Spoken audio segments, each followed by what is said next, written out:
Breaking news చూస్తున్నాం. మరి కాసేపట్లో వైసీపీ 6వ జాబితా విడుదల కానుంది. సజ్జల రామకృష్ణారెడ్డి ఈ లిస్టును రిలీజ్ చేయనున్నారు.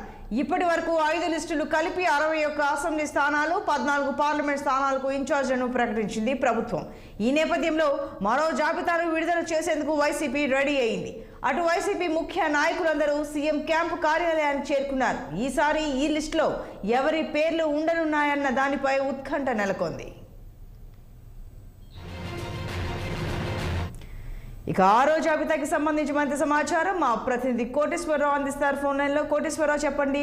అత్యంత తక్కువ సమయంలోనే నిన్నగాక మొన్నే 5వ జాబితా విడుదలైంది. ఇంత తక్కువ వ్యవధిలోనే మళ్ళీ 6వ జాబితా విడుదల అంటున్నారు. మరి ఈ జాబితాలో ఎవరెవరు ఉండనున్నారు, ఎవరెవరికి టెన్షన్ ఉండనుంది, ముఖ్య నేతలంతా కార్యాలయానికి చేరుకుంటున్నారన్న వార్త వస్తోంది. వివరాలు ఏంటి? సంతోషం. మరికొద్దిసేపట్లోనే 6వ జాబితాకైతే విడుదల రంగం సిద్ధమైందని కూడా చెప్పుకోవచ్చు. కొద్ది రోజుల క్రితమే 5వ జాబితా విడుదల చేసినటువంటి వైసీపీ అధిష్టానం మరో జాబితా సిద్ధం చేసినట్లుగా తెలుస్తుంది. ఎందుకంటే మరి కొద్దిసేపు రోజుల్లోనే మరి సార్వత్రిక ఎన్నికలు రాష్ట్రంలో జరగనున్న నేపథ్యంలో మరి త్వరతో మరి జాబితా అభ్యర్థులను ప్రకటించి క్షేత్రస్థాయిలోకి మరి ఎన్నికల ప్రచారానికి వెళ్లాలని కూడా అయితే కొంత ఈ విషయంలో కొంత ఆలస్యమైందని కూడా చెప్పుకోవచ్చు. ఇప్పటికే దాదాపు 175కు సంబంధించి 25 పార్లమెంటుకు సంబంధించిన స్థానాల్లో అభ్యర్థులను ప్రకటించి ఆయన జిల్లాల పర్యటనకు ముందుగా వెళ్లాలనుకున్నప్పటికీ కొంత ఇందులో జాప్యం జరిగిందని కూడా చెప్పుకోవచ్చు. అంతే దీంతో పాటు మరి సిద్ధం అనే పేరుతో భీమిలి నియోజకవర్గంలోనే దాదాపు 175 అభ్యర్థులకు సంబంధించి ప్రకటించిన తర్వాత ఇటువంటి కార్యక్రమాలు శ్రీకారం చుట్టాలి అనుకున్నప్పటికీ కొంత మరి సమయభావం వల్ల కొంత కుదరలేదని కూడా చెప్పుకోవచ్చు. ఇప్పటికే రాష్ట్రంలో 60 అసెంబ్లీ స్థానాలు కానీ పార్లమెంటు 14 నియోజకవర్గాలకు సంబంధించిన కానీ నూతన ఇన్ఛార్జీలను ప్రకటించి వైసీపీ ఇప్పటికే మరి కొంత సంచలనానికి అయితే దారితీసిందని కూడా చెప్పుకోవచ్చు. అయితే ఏదైతే ఈ జాబితాలు పార్టీలో రావడం కూడా జరిగిందని కూడా చెప్పుకోవచ్చు.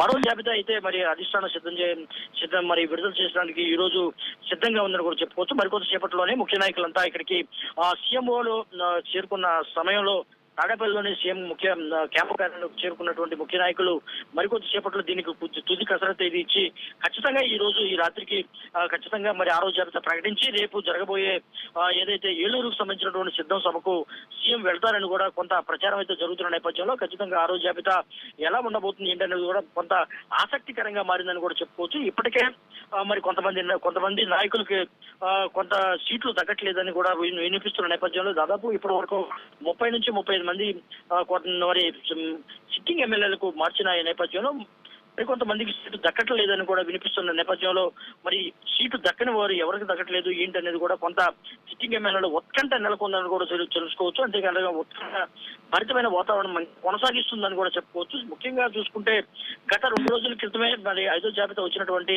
ఈ జాబితా పెద్ద ఎత్తున జాబితా ఉంటుంది అనుకున్నారు. అప్పటికీ కూడా దాదాపు 4 పార్లమెంటు స్థానాలకు 3 అసెంబ్లీ స్థానాలకు మాత్రమే పరిమితం చేసి మరి ఆ రోజు 5వ జాబితా రిలీజ్ చేయడం జరిగింది. అయితే 6వ జాబితా ఎలా ఉండబోతుంది ఏంటని కూడా కొంత ఉత్కంఠభరితమైన వాతావరణం జరుగుతుంది. ఇందులో కనీసం 20 నుంచి 30 మంది జాబితా ఉంటుందా లేదా అనేది కూడా కొంత వేచి చూసిన అంశం కూడా చెప్పుకోవచ్చు. అంతేకాకుండా మరో బ్రేకింగ్ న్యూస్ ఉంటుంది.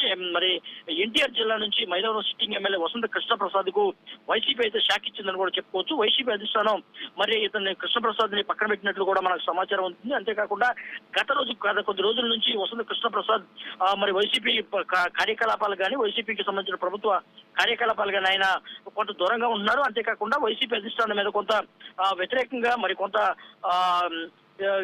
వేరే విధంగా మాట్లాడుతూ ఆయన ముందుకు సాగుతున్న నేపథ్యంలో మరి వైసీపీ ఖచ్చితంగా తన పక్కన పెడుతుందని వినిపిస్తున్న నేపథ్యంలో ఇక్కడ నుంచి ఒక అనూహ్యమైన పరిణామాల నేపథ్యంలో వైసీపీ నుంచి మైలవరం జెడ్పీటీసీ స్వర్ణాల తిరుపతిరావుకు సీటు దక్కే అవకాశం ఉంది. సీటు వైసీపీ ఈ తిరుపతిరావును మరి సీటు మరి ఎంపిక చేసినట్లు కూడా సమాచారం ఉంది. మరికొద్దిసేపట్లో వచ్చేటువంటి 6వ జాబితాలో తిరుపతిరావుకు సీటు దక్కిందని కూడా ఒక వార్త అయితే హల్చల్ చేస్తుంది. వార్త అయితే మనకు సమాచారం ఉంటుంది.